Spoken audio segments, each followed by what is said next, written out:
We at Time Shifters hope that you enjoyed this rare and infamous moment that combines a first-rate disaster with genuine historical significance. But now it's time to take a deep breath as we prepare to temporarily reset you. Get your cars to Mars.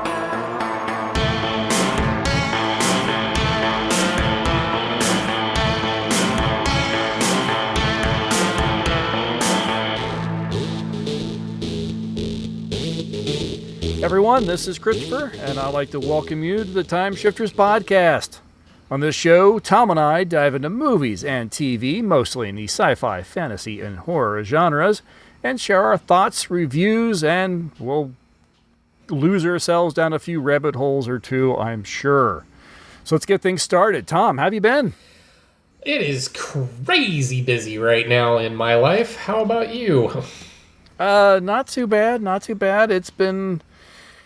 It's kind of weird where it's not busy but hectic. It seems like everything that's happening it kind of like is suddenly happening, if that makes sense. But it's not a lot happening. It's just when things do happen, it has to be addressed right away. Yeah, everything now.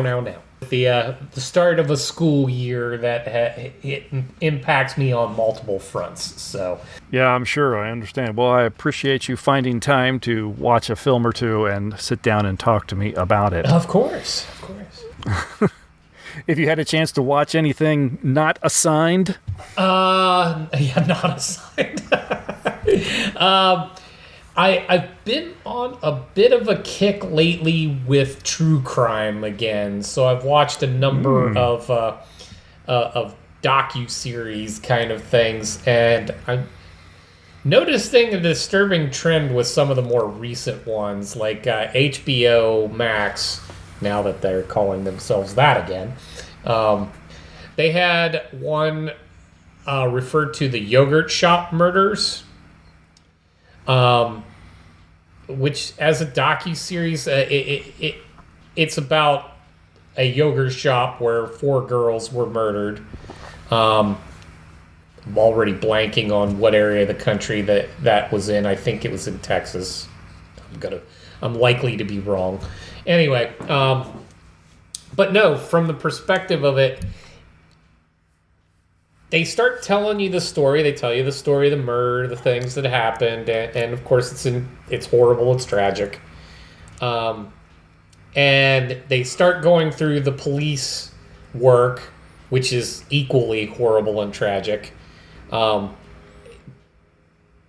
then you find out by the time you get to the end of the entire series, which is 3 episodes, not a long watch. But they spaced it out, like they only gave you 1 a week, and like it's 3 episodes. So I'm like, okay, but why? Right. But anyways, you get yourself through it all, and it's still unsolved. And there's nothing wrong with a documentary about an unsolved murder, but it was uncertain what the thrust of this particular show was, because are you interested in the actual crime? Are you interested in the fact that they talked about some probably fairly well-tainted confessions that they got? Because people went to jail for this, but it doesn't seem like they did it. And so you get a hunk of that, and then you come back around to, okay, now we're not sure, but the focus is still on the people that went to jail for it, despite the fact that you don't really seem to have any evidence to that beyond the fact that you got them to confess, because you keep them in a back room for like almost 24 hours, talking to them straight, keeping them trapped, beating them down, and making them they end up confessing just to get out of the damn room. And it's a known tactic. It sucks. But yeah, no, I watched that one, and then I watched another one, and it did kind of the same thing again. And it was, I don't know what they're going for with some of these. It's just kind of like, let's talk about it because it sounds awful. I wanted to actually learn something from beginning to end, and you don't get the end ever. Gotcha. So I'll probably have to give up that little Well, sorry. I've worn out that thread for the moment. Got it out of my system. Yeah, I haven't watched anything terrible and tragic other than maybe, well, some of the films I've caught. Besides, we'll get to that to the second half of the show. Yeah, well, I've filled in a few in between as well. Just there's sometimes where you're watching a movie and you sit there and you just, what were people thinking? It isn't even like you want to like just say, oh my God, this is terrible. It's just, I don't think this is a coherent thought. No. Seen more than a few of those. Yeah, no, I actually saw a couple, one after another. I pulled up and I watched one called Shangri-La Near Extinction from 2018. Okay. It was just really weird because you felt like you were coming in the middle of like a series or something. Interesting. Was this a sequel? No, apparently I can't find anything that says it was any kind of a sequel or anything, but it felt like I should already know stuff, and then it felt like I should be waiting for the next chapter by the end. It was really, really bizarre. Great, a movie that comes in the middle. Yeah, it had no beginning, and it really has no end, and so you're only watching. It's like you only ever watch Empire Strikes Back. So you don't know where it came from, and you don't know where it's going. Right. Yeah, exactly. Wonderful. Just the quick little review that I wrote about it on Letterboxd. I said at times it felt like a sequel, other times it felt like a pilot to a series. Acting was a little wooden at times, not too bad others. Effects were pretty good for what was likely a low budget. Story was intriguing, but often left me feeling like I had missed something, like I walked into a room mid-conversation. Definitely tried to set up a big world, but unless you know you're going to be able to continue to work in that world, it seems like a lot of effort with no reward. Yeah, while you're talking about it, I've got the IMDb trailer thing going, and each scene they passed from in the trailer, like, these look like they're a couple of different movies. Yeah, it's just it was a bizarre one. Not nearly as bizarre as 2008's 10,000 AD, The Legend of the Black Pearl. That's a lot. Okay, I wrote about this one that this was a rough one. I'll admit that I don't think I completely understand everything that was going on because this film really had a problem keeping my interest. I struggled to keep off my phone. Premise had promise, but this film was way too long for the story it was telling. So many drawn-out scenes of metaphysical pseudo-religious dialogue. And note to filmmakers, don't let your cast cut/grow facial hair when you still have scenes to shoot. Whatever your film is about, trust me, it ain't riveting enough for us to not notice. I love that you call it too long, and I just pulled that one up too, and it's an hour 24 minutes. Right? But you feel like you're there forever. Yeah, I hate that. That's the worst, is when you're stuck in a movie that's not even that long and you feel it. Like, a good one can be 3 hours long and it feels like it went by in a blink of an eye. Right. This one is someone shot everything they could think of and then used it in the film. Whether, there's just so many times where you're like, you could cut out this conversation or you could trim this down a lot. It doesn't even need to be an hour and 20 minutes. It could be an hour easily. What it was a great idea for a short film. And someone stretched it into almost an hour and a half. Probably won't be able to find all of the credits fast enough. I'd be curious if the director is also the editor. I think he was. If that's the case, that's already a recipe for disaster. Double check something real quick. Sure. Director, writer. Let's see, did he do the editing? Let's see, editor. Yes. I believe so. Let me double check that. Who was it? Yes, the same person or persons that directed and wrote it did the editing and the producing. Yeah, it was definitely one that could have used somebody else. It's funny how easily it is to make that call. That I didn't have to look that up to go from your description. The director is the editor, because if you don't have a solid third party that knows what your vision is, but will take an honest look at your creation, you're already doomed. Yeah, it looked great. He made really most of it, all of it, I should say, was like filmed outside, beautiful landscapes. The world he kind of created was interesting, and it looked great. He could film it wonderfully. Yeah. But you know what? I don't need to sit there and look at the same scene for the 15 minutes that you got people talking. But they found this location and they want to share it with you.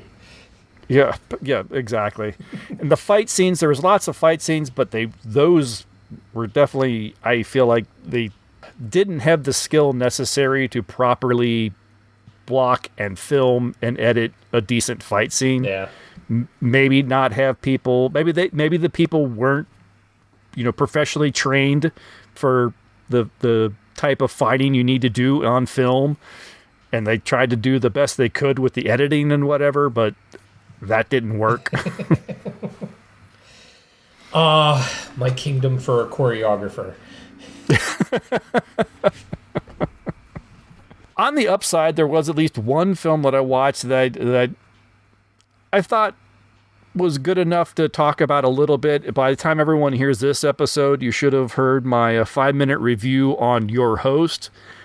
That's one I think it's worth checking out if you like a decent little horror film. It's kind of like a Saw light premise, but Jackie Earle Haley is involved, and I think that kind of helps rise it above some of these small independent horrors. No, we were talking about this off recording, and you had me peaked enough that I definitely want to check that one out. Not to mention the notion of mixing the concept of Saw with a game show kind of vibe. That sounds interesting. Yeah. That could be fun. Definitely check that one out. I would give that a recommendation. Don't go in expecting to find your next favorite horror film, but I don't think it's a complete waste of time or anything. A pleasant distraction. It's exactly a fantastic way to talk or to describe it. Cool. Then I can't wait to be pleasantly distracted. Excellent. I do want to mention that I got a message anyway from a friend of the show, Steve Sullivan, who was listening to our Wizard of Mars episode. Oh, yeah? Yeah. He didn't get so much into the Wizard of Mars. I'll actually talk about that a little bit after I read you what he said, though. Cool. He wanted to let us know. He says, "I'm listening to your Time Shifters on Wizard of Mars. You know that I often find your co-host picky and intolerant of films, especially older ones. But even on that scale, he is completely wrong about Fantastic Four: First Steps. In my opinion, it's the best superhero movie in years, and pretty much spot on for what the Fantastic Four should be. The Superman movie is also great fun. Both are far lighter than recent DC and Marvel films, most of which I've liked to some degree. But these two, really, really good. Don't let anyone talk you out of seeing Fantastic Four on the big screen. And Superman 2, though that is now streaming for about the price of a night at the movies." So he did not agree with your opinion on Fantastic Four at all. Thank you for the letter. You're still wrong. Sorry. I found it quite the snooze of you could, like clockwork, you knew what was going to happen, and Pedro Pascal, his even delivery is a little too even. Yeah, that's what you were saying. I'm still looking forward to watching it for myself. I mean, it's pretty. It's worth a watch, and I agree. In a theater is a fantastic way, especially if you're going to get this kind of Galactus. There will never be a better Galactus on screen. So, all right, yeah, very cool. I did have a little bit of conversation with him. He sent this to me privately through Messenger, and he was talking about how he questioned whether Wizard of Mars was truly meant to be a Wizard of Oz analogy. There really was only the Golden Road that tied it together. But I'm thinking, yeah, but that is what they called the film. So I don't know if it was. We were discussing whether or not it was just a sort of a cash grab, even Sure. in 1965 or whatever it was, or if it really was someone's attempt at writing a sci-fi version of Wizard of Oz. But yeah, your Golden Road and your disembodied head of Carradine floating around like the Wizard of Oz himself. Those are your only two points of contact. Other than we did point it out in the show, they wake up on the ship, everything is fine. yep. That really kind of smacked of Dorothy waking up at the end. So there's a couple of things to hang your hat on for it. It's not good. No. but you can get there. Just on a related note to what he was saying about the superhero films, I did watch Superman. It is available streaming now. Yes. I thought it was good. I didn't think it was great. No. I thought it was good.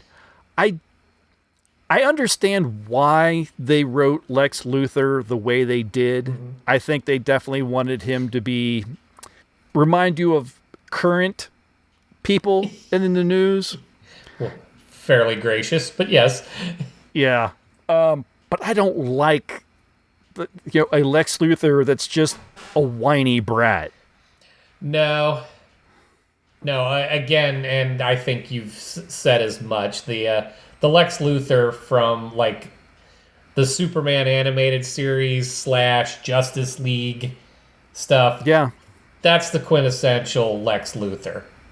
Yeah. I keep finding more and more as I see live action films, I'm more and more set in the fact that I don't think there will ever be a better Batman, Superman, Wonder Woman, Justice League, or any of the related characters than what we saw in the 90s and early 2000s within the animated series. No, I mean, that's quintessentially those characters. They kind of nailed it.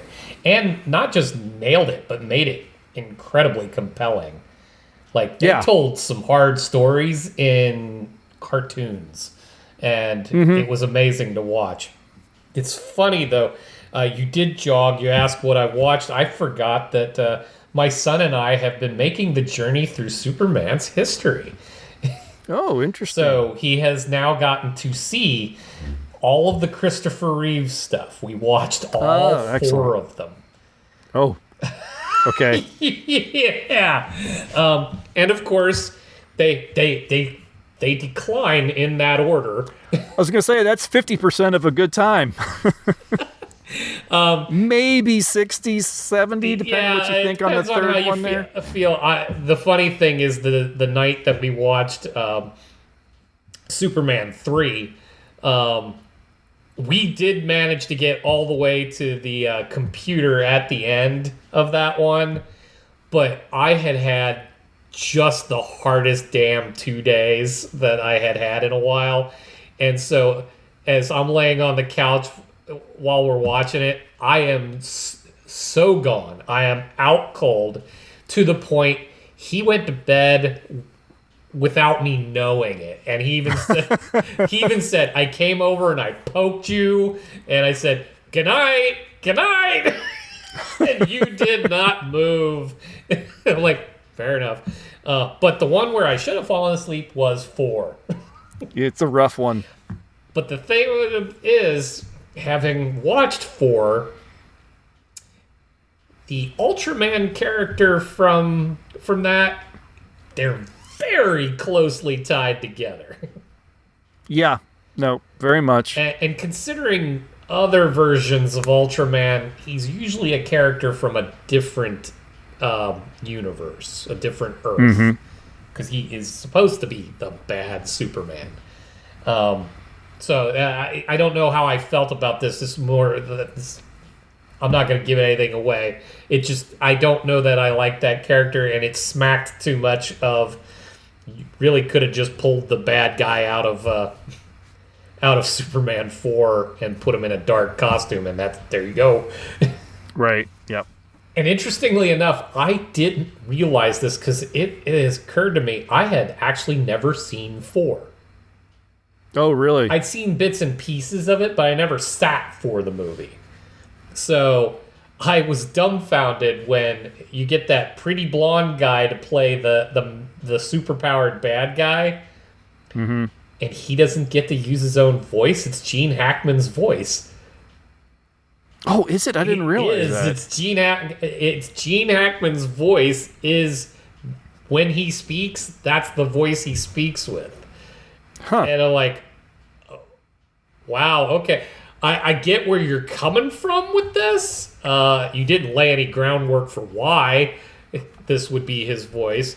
But all that said, I'm like, you have been invited into a Superman movie where this should be like a career launcher, and you don't actually get to be the one to act.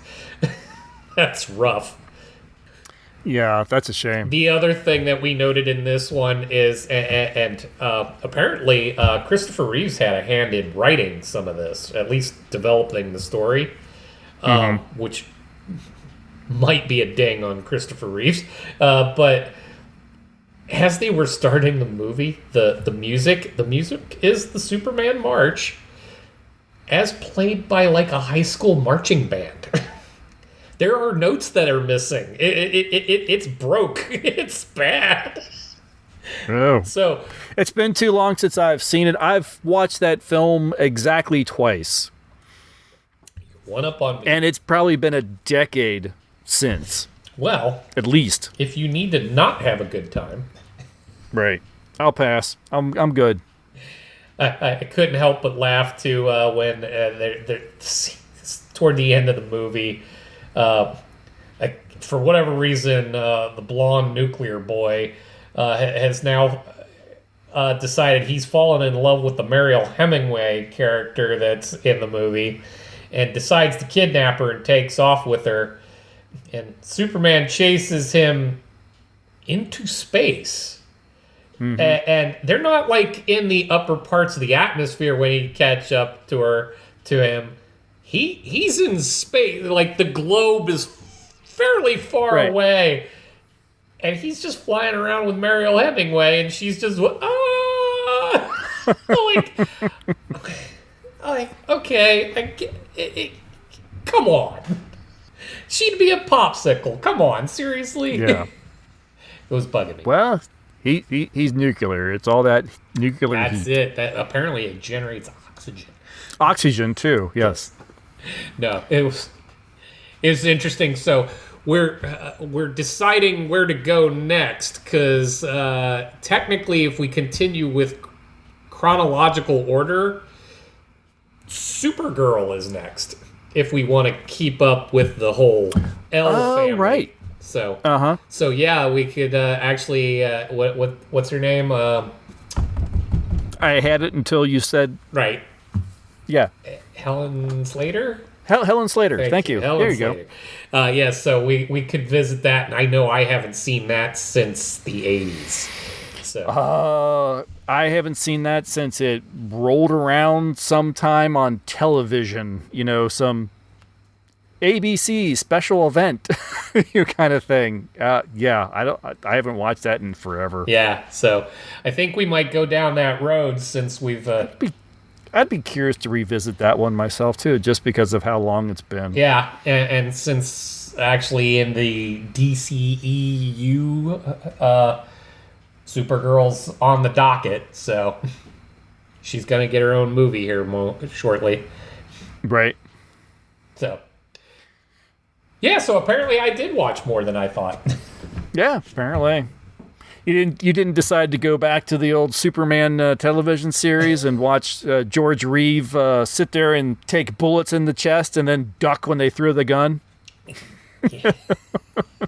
Shockingly, no, we did not decide to dial that back, nor do I think we will be picking up. We sure as hell won't be picking up the Dean Cain. No, you can skip that. Yeah, that's tainted forever. But yeah, like I don't think we'll be making our way through Smallville or. Gotcha. No, understood. Yeah, stick to the films. We'll stick to the films for the moment. Yeah, not to mention that I get a more definitive end. Yeah. Oh, jumping back to the animated series, though, did you see Tim Daly is coming to the expo? I did, yes. Yeah, I don't know if we mentioned that last time or not. Yeah, I thought that's pretty cool. It's fairly well superheroed, or Superman. But yes, back to at least your viewing of the current Superman movie. Yeah, it's fun. It's not what I would call great. All right, well, that's about it. I think we should probably take a break. Yep. We'll listen to a promo for another podcast, and then when we get back, we're going to look at 2015's Martian Land.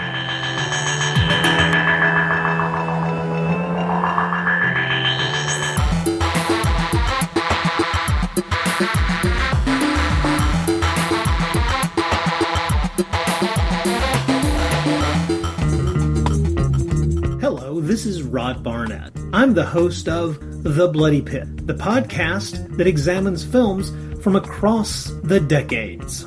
On The Bloody Pit, we have several ongoing series of shows within the show focused on specific things in genre cinema that I and my co-hosts find fascinating. There's a long-running series focused on Italian maestro Antonio Margheriti's films from the 1960s all the way up through 1990. There's an on-again, off-again series focused on 1970s science fiction film. There's an in-depth look at the Western movies that William Castle made before he struck out on his own and became the horror auteur that we know and love. A look at the classic Coffin Joe films from Brazil. And our long-term project to look at every Universal horror film made in the 1940s. That's a long project. Well, it's going to take us a long. Sprinkled in amongst those are various other episodes focused on other stranger areas of cinema, like Lucio Fulci, Dario Argento, and even some obscure British crime films from time to time. So join me and my rotating crew of co-hosts as we examine the stranger side of cinema through an exploitation lens. Except when we don't? Yeah, you never really know exactly what to expect on The Bloody. So join me for The Bloody Pit. This is a direct-to-video film brought to us by The Asylum. Directed by Scott Wheeler and starring Alan Pietraszewski, Lane Townsend, Jennifer Doroghi, Ariana Afsar, who also co-wrote and sang the closing song, and Chloe Farnworth. It is the distant future, and we are told in an opening monologue that the Earth has become nearly uninhabitable due to overpopulation, pollution, and a series of natural disasters, including the eruption of the Yellowstone supervolcano. The human race, in a last-ditch effort to save itself, has colonized Mars and live in a series of domed cities mimicking the world that they left. When a sandstorm of incredible strength sweeps out of the recently made active Olympus Mons, Mars New York's dome is breached and destroys the city. Mars Los Angeles has to find a way to stop the storm before it reaches them and wipes them all out as well. Now, I mentioned the opening monologue. I will admit, after hearing that described, what they were said in that monologue, the idea that, you know, it felt like the Earth had fought back. Yeah. And was trying to cleanse itself of humanity, and that humanity now has gone to Mars. But the question is, you know, would they treat the new world any better than the one they left? It's like, all right, I'm cautiously optimistic because that's a really good idea. Yeah. That's about where it ends, isn't it? It absolutely is where it ends. I wrote kind of like the original kind of conceit of the film given to us in the opening monologue is definitely a strength. Also, the effects are actually pretty good as far as the rendering of the spacecraft CGI and rovers. stuff's not terrible. Yeah, and even the dome cities. And the weaknesses, everything else. Writing, directing, acting. There are just smatterings of this film where I think that's not bad. That's pretty good. Unfortunately, most of it relies on a lot of the visuals. Yeah. As soon as you got people on the screen trying to act in relation to those visuals, it just takes the wind out of your sails a bit. For me, it's their technical difficulties, or rather they expect some gigantic leaps of faith, because if we were to accept that this circumstance had a lot more time in between, I might get some of what they're doing or forgive some of what they're doing. But since we're trying to set up this family conversation in all of this, we are suggesting that in the span of 20 years, that a large population from Earth managed to get to Mars, managed to erect full cities with domes, networks of tunnels, and all of the other vehicles and such that they use, and managed to establish what seems like a fairly late, early 21st century lifestyle in the span of 20 years. Mm-hmm.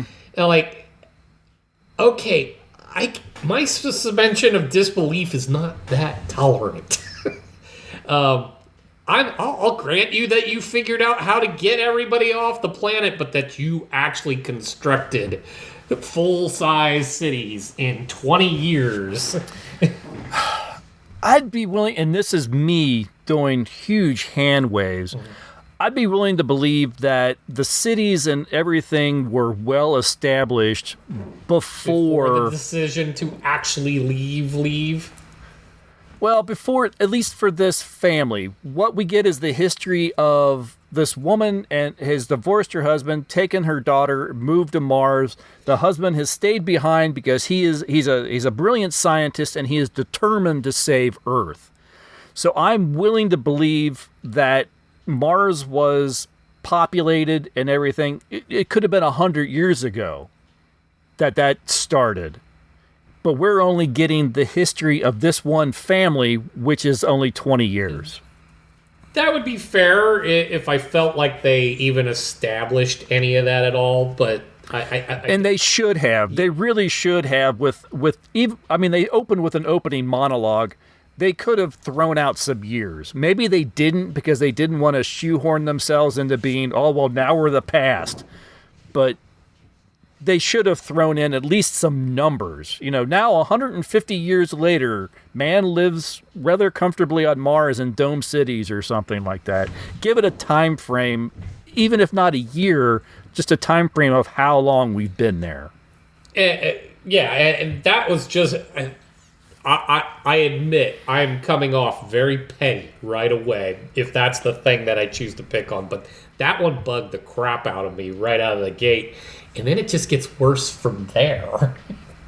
Because I even openly texted you while I was watching it that I am hate yelling at this thing, because as you go along, this one suffers from a lot of these cheesy quasi-action sci-fi films where they're trying to have some additional drama, where if everything is as urgent as you say it is, why do we keep taking breaks for the trivial? Yes, yeah. Why do we have time to stop and talk about our feelings, right? The one that really threw me that I was just hot angry that they did this is they are toward the climax of the film. The daughter, of the estranged scientist that has come back from Earth to help, virtually unwillingly, and the mother, the mother has been preparing her for the fact that her father is about to show up. They need to make hit all of the timing that they need to hit in order to end this storm, which we haven't even started to talk about yet. But they have to end this storm, and she has to do her part in order to pull this off. And she takes a break to go, but I haven't seen my father. I'm like, shut the hell up! Like, aren't you all about to die? Humanity is on the line, and you're worried about what to say to Daddy. I'm like, I think you got bigger fish to fry. Yeah, unfortunately, there are several moments like that in this film where it's like, we have got to, this has got to happen at this time, and that's it. We got to hurry. And so, what do you think about, and I'm like, whoa, wait. Yeah, no, it was like scene after scene after scene, and all of these characters are all very one-dimensional. Oh my gosh, Lane Townsend, who played Foster, the brilliant scientist. If that guy put on and took off his glasses any more than he did, he'd have scars on the side of his head from the friction. That's all this guy apparently. He went to blocking 101 first day. Glasses. Yeah. And then then dropped out. Well, don't you know, when scientists are serious, they always whip off the glasses. So he was always doing it. He was taking them off. He was putting them back on. He's taking them off. He's putting it in his mouth. That's all he could do. Play with his glasses. The other part that just kept irritating me, and I'm not saying there aren't people like this. I have met them. I know they exist, but it was getting really damn old, is his character just had to keep saying how smart he was throughout the entire film. Also very annoying. Yes. I mean, I was the smartest man on the planet. Right. I am the smartest man on the planet now. Right. Granted, you and I are two of the smartest people. It's like, all right, we get it. Play with your glasses in the corner, will you? Or someone unplug his oxygen again. Oh, yeah, no, it just... And each one played their own little vapid role to the end. Our stepfather character, who also happens to be, I guess, the second smartest man on the planet at the time, he is... Depends on who you ask, of course. He is just Captain Mars. Nothing he does or says is ever wrong. He is squeaky clean. He is he's there to sacrifice the whole way through. And while that is a very charming thing, he has no other character. He is just that guy, Captain Good Guy, the whole way through. And I'm like, okay, we got obnoxious scientist, we got Captain Good Guy, we have the strong but fierce mother figure who has the plan, but it seemes to be fighting with some other character who doesn't have really a reason to fight with her. I was just going to mention there's Rieger, the military officer, who literally she is offset long. It's like watching a stage play, and you know that person's just right behind the curtain, and she comes out and yells a lot at one of the other characters about, you're wrong and we need to do this and it's all on you, and then she steps away. Yeah. She did that like a half a dozen times throughout the film. Well, and the thing, like, I didn't get the anger. Like she's constantly fighting with this woman, but I'm like, aren't you all on the same side?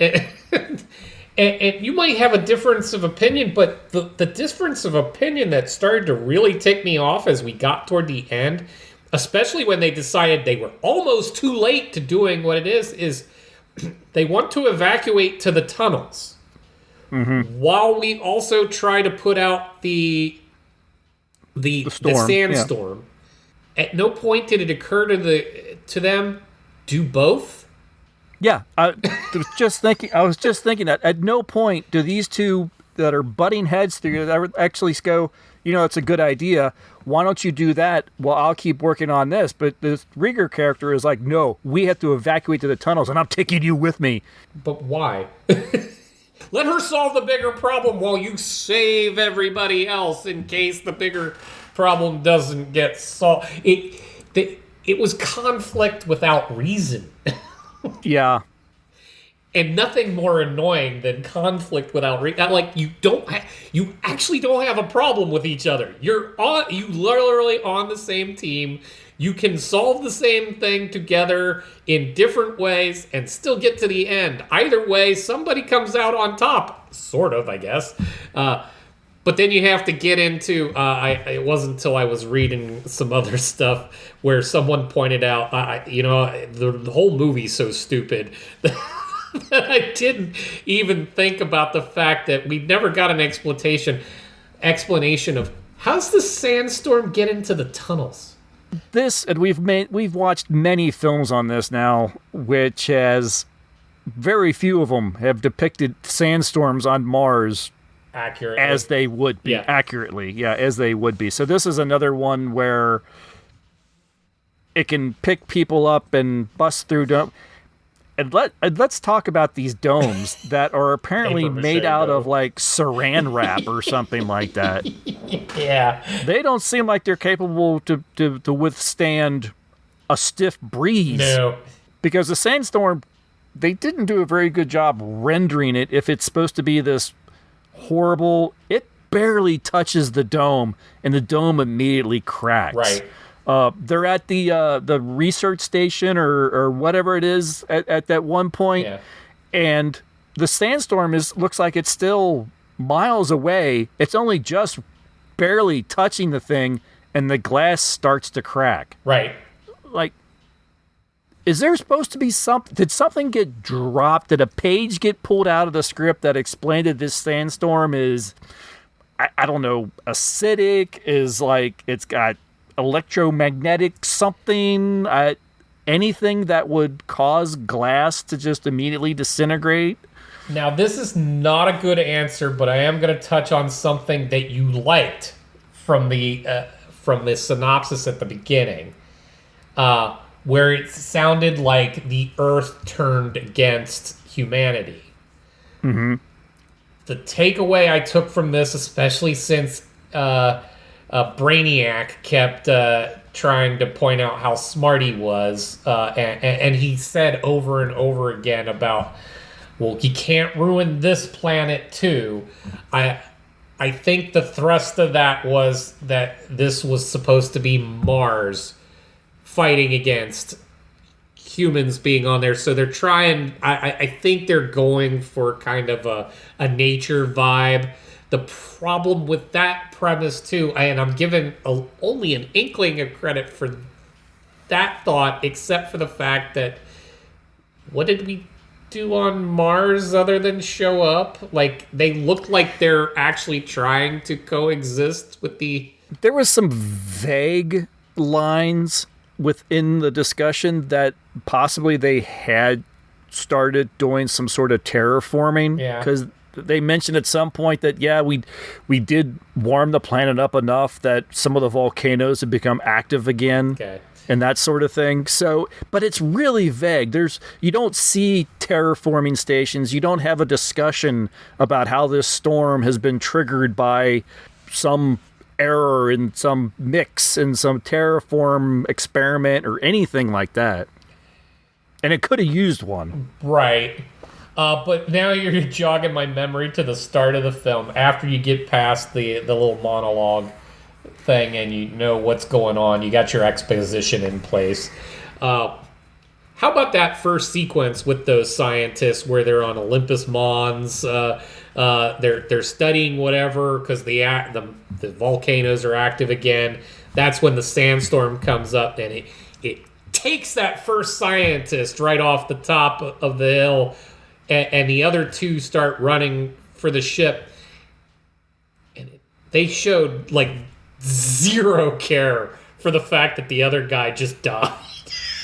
And apparently that was just one that we saw, because I think when they get back, they mentioned that like 4 people died. Like, where the hell were they? Where were they? And you guys don't seem all that broken up about that. I know you got to get out of there, but you're pretty calm about that. Like, okay, we're off to a great start here. I'm feeling the emotional ties. I will admit that I am a sucker for any film that finds an opportunity to film inside a power generation of any kind, whether it be atomic or hydroelectric or whatever. But they do get a chance to run around in some pretty cool places. It's funny you mentioned that. That was the only thing as you're getting toward the climax, and as the 2 girls are running through the one complex, I mean, it's clearly something built. It's physically there. It's built into a mountain of some kind. It's option. You can't hide that. And I'm like, who the hell did you guys get to find your site locations? I'm like, good job, you. Those were solid. They're like Hoover Dam or someplace. I mean, it looks really cool. I looked on IMDb to see if I can find filming locations, and all it did was list the cities. Oh. It's like, I want to know what facility they got to film in. Right, yeah. And how did you get permission to be in there with nobody else in there? Of course. Yeah, because everyone's cleared out. It was... Of course, this is where I also had one of those moments of like, okay, you found a really good spot. However, you kind of missed something in the spot that you did. Everybody's supposed to be dead in M and Y, except for maybe a few stragglers here and there. And so the girls are chasing through the complex, trying to make their way down to the control center or whatever. And in that particular place, the large boom thing, it's moving across the ceiling. And you're like... Automated. It's automated. Sure, that's totally it. Nothing else is on or moving in the place, but that's still on and doing its thing. Yeah, considering you're supposed to believe that this terrible disaster has befallen Mars, New York, or yes, MNY. MNY. They didn't actually. Yeah, that's the thing. The synopsis and all that. It all sets it up for it's Mars, New York, Mars, LA, but. But as far as like the disaster, you don't see it. The dome breaks. You see some people, run and scream. But I feel like there should have been some sense of this disaster, when these girls are trying to get to wherever they need to go. There should have been some bodies. Right. Should have been some other people that we tried to escape. And are you the rescue team? Anything. We ran into like 2 people that were in a tunnel, and they effectively had red shirt written all. As soon as you saw them, you went, you're not going to last long. No, and that was a fairly callous little sequence too. But along those lines, this is also where you get. You decided to be on Mars. You built a dome city. Good on you. But you are on a planet that's not hospitable to human life. That you had to build the dome. You don't have any fallback positions in any of this place. All of those skyscrapers and such, they're not rated for the conditions of Mars outside of the dome. Yeah. Well, that maybe kind of gives a little evidence to the idea that this has been established for a long time and people have gotten comfortable. True, I get that, but again, with the MNY and the MLA and the fact that in the one place we're also running through, we're supposed to have... Earth has decided to move to Mars, right? Mm-hmm. American flags. those were all over that one facility that they were in. It literally hanging from the boom that was moving. Oh, of course there was. Yeah. And I'm like, this is supposed to be a global effort, and we're hanging nationality flags up. I'm like, and one specific one in particular. I'm like, really? That's where we're at with this. There were a few moments and a few things I did enjoy. Yeah, I did like the idea that Earth said, "Screw you guys," and tried to. I like the idea. Whether it was really happening or not, but I like the idea of Earth trying to cleanse itself. Ooh! Does that make that movie 2012 the prequel to this movie? Yeah, maybe. There you go. Give 2012 some reason to exist. There you go. I did think for 2015 the fact that Ellie and Ida, the two girls, were a couple, but it was not. You have a lesbian couple, but they weren't there for titillation. They weren't there. They just existed. They did. There was no point. There was no. Oh, look, a lesbian couple. Hey, look, are you guys together? It wasn't. It was just they were a couple, and I thought for 2015 that's actually pretty progressive. Yeah, not too bad. They still did the awkward. She's already having her awkward moment meeting her dad, and then going, and this is my girlfriend, and there's that pause like there's gonna be judgment, and I'm like, just lose the judgment part.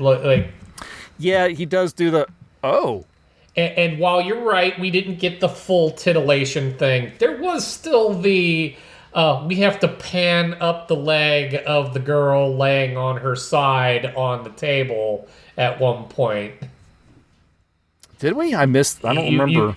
Maybe you looked at your phone at that moment.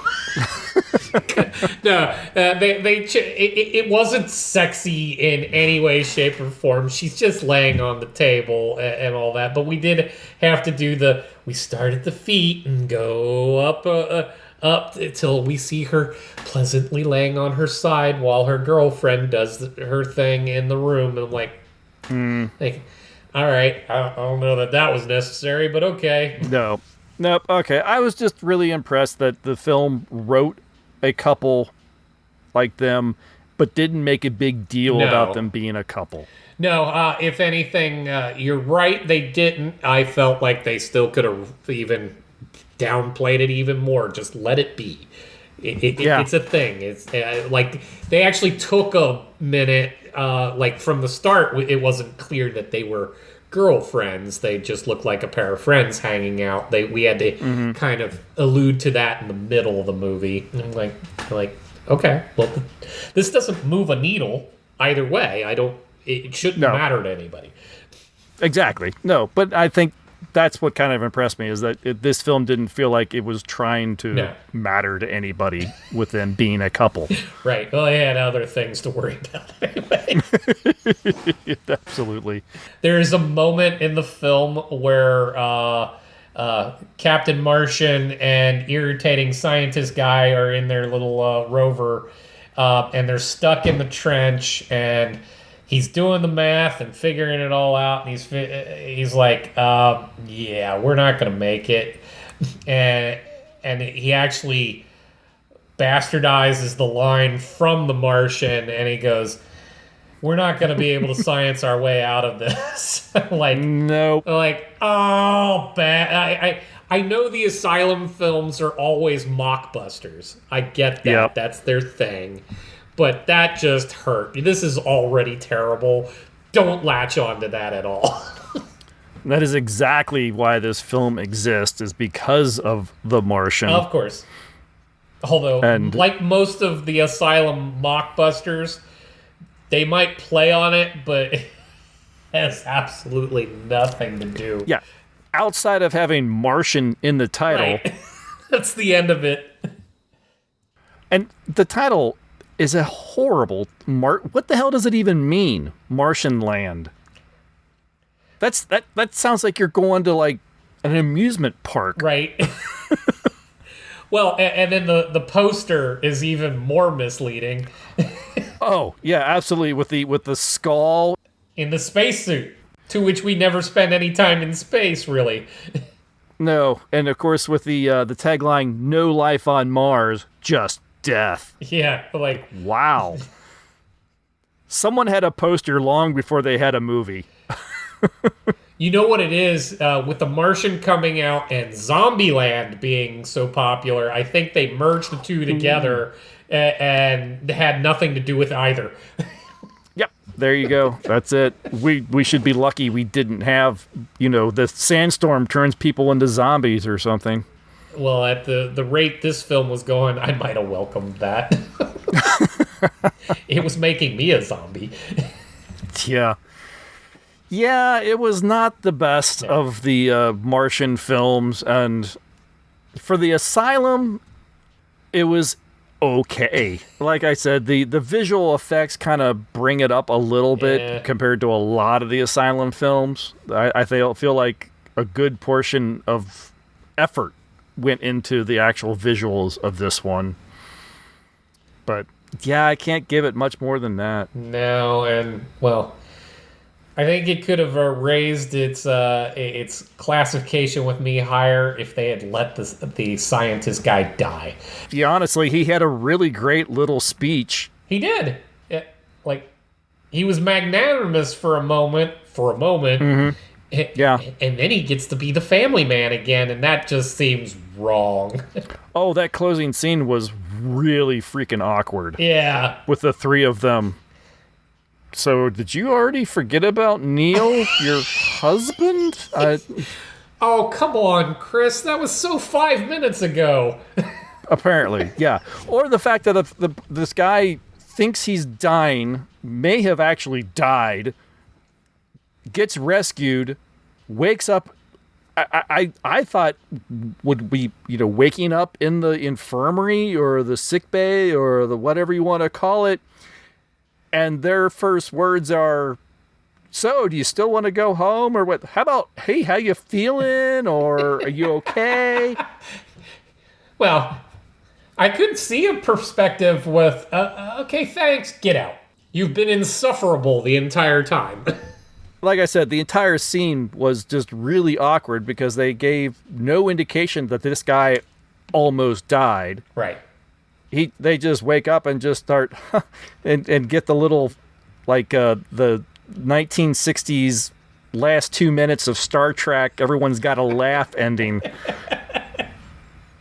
Yeah, it really did have that vibe. Oh my gosh.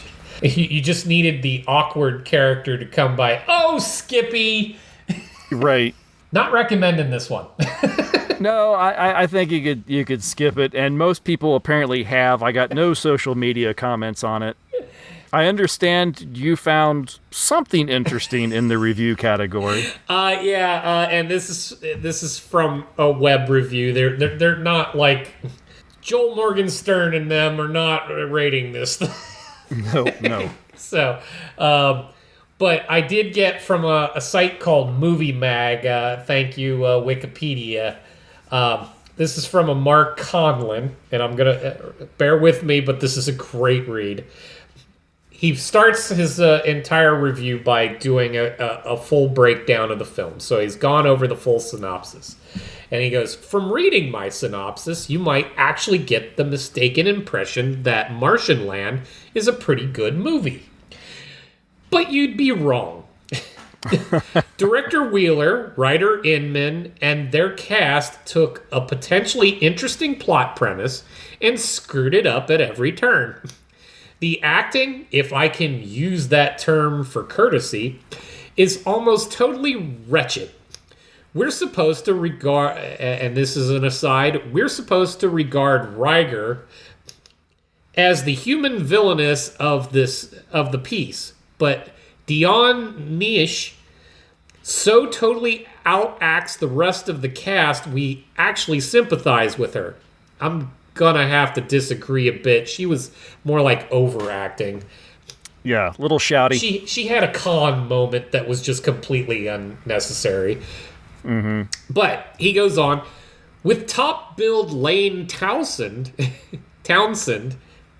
giving the film's worst performance, I've actually heard porn stars deliver dialogue with more conviction.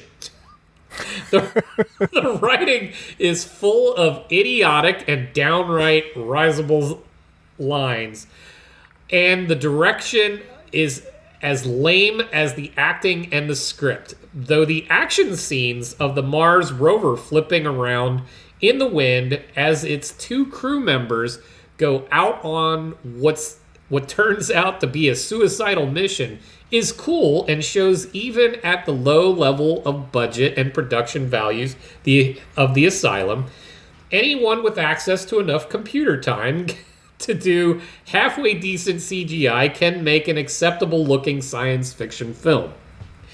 In other words, the computers assigned to Martian Land did their job properly. It's the humans who screwed it up. And while I don't agree with IMDb reviewer who said, if you were to give a child a box of crayons and a handful of paint, I promise they could create a better screenplay than this. Actually, the children's version would probably make at least marginally more sense. Even if it didn't, their parents would do quick bit of story editing. Danny, my son, just how did the wind get into the tunnels? Martian Land is an infuriating example of how a bunch of untalented filmmakers can screw up a good idea for a movie. It would be a good candidate for the Mystery Science Theater 3000 treatment if and when the much ballyhooed reunion of the original MST3K cast happens. So this guy was really hoping this would get some chance at MST3K. I could definitely see this on a riff tracks or something. Yeah. This makes good fodder for that, but even that, it would be almost unbearable to watch. There are too many points in this film where you just like, no. Yeah, I was watching it. My wife was half watching it. Yeah, she was in the room and was just kind of looking up every now and again, and I was providing a little bit of commentary. You know, we would meet the couple in the tunnel. I just went, fodder. She's like, what? I'm like, these guys, fodder. Yeah. Dead next 5 minutes. Yeah. And it came down to watching the credits, and I went, she sings pretty well. It's a fine song. There's the highlight of the film might be that the actress who actually sings the song, decent. Apparently she was an American Idol contestant. Oh, was she? Made it to, I guess, to some level, but didn't, the semifinals maybe, but didn't go any further. Is that Ariana? Mm-hmm. Well, she's gone on to do bigger and better things. She was apparently in the Chicago performances of Hamilton. Oh, nice. So, yeah, no, she went on to do bigger and better things than Martian Land, fortunately. All right, well, that'll do it for Martian Land. Next time, we're going to go back to 1951. So any scientific inaccuracies and anything can at least be excused since this film is closer to 3/4 of a century older. Yes. So we will be watching 1951's Flight to Mars. Looking forward to it. I always enjoy going back to like some of the 50s films because, it's always set in the 1970s or something like that, and there's the you talked about it in like the Wizard of Mars stuff where everyone sits around in office chairs and yeah, I know I pick on those pretty hard, but they're kitschy fun. I just because I'm not showing it the love that everyone appreciates for it, it's still fun in its own right. Oh, and look at it this way: the difference between Martian Land and Flight to Mars. Martian Land gets a whopping like 2.5 stars on IMDb. Flight to Mars, I think it's a solid like 5 or 6. Yeah, no, trust me. After I picked this one for us to watch, I had to absolve myself. I can't be trusted. All right, well, that will do it then. I want to thank everyone for listening to the Time Shifters podcast. We'd love to hear your thoughts on this episode, whether it's feedback, questions, or just anything you want to share. Please reach out via email or drop a comment in any of our social media posts. Just follow the link in the show notes or head to timeshifterspodcast.com to find all that information. If you've got a moment, please consider leaving a rating or review. It really helps more people discover the show, and who knows, they might become listeners too. If you're feeling extra generous, you can toss a little support our way over at Ko-fi.com/TSPOE podcasts. Every bit that you donate will go towards web hosting and production costs. The show itself will always be free for listeners, but any help is truly appreciated. And if you need stuff to fill your space on MNY or MLA, check out our merch at TeePublic or Dashery. Links are in the show notes and on our site. You'll be helping us out and supporting some awesome independent artists at the same time. I will add to that, TeePublic often has sales and brings their t-shirts down to $16. Our store on Dashery, they're always $16. Woohoo! So, yeah. So if you go to Dashery first and see if we have any designs you like before you make your purchase. If I understand it, you don't find anything you like, then you can go to TeePublic and click around. That's going to do it for this episode. Thanks again, everybody. We'll catch you all next time. Bye. See ya.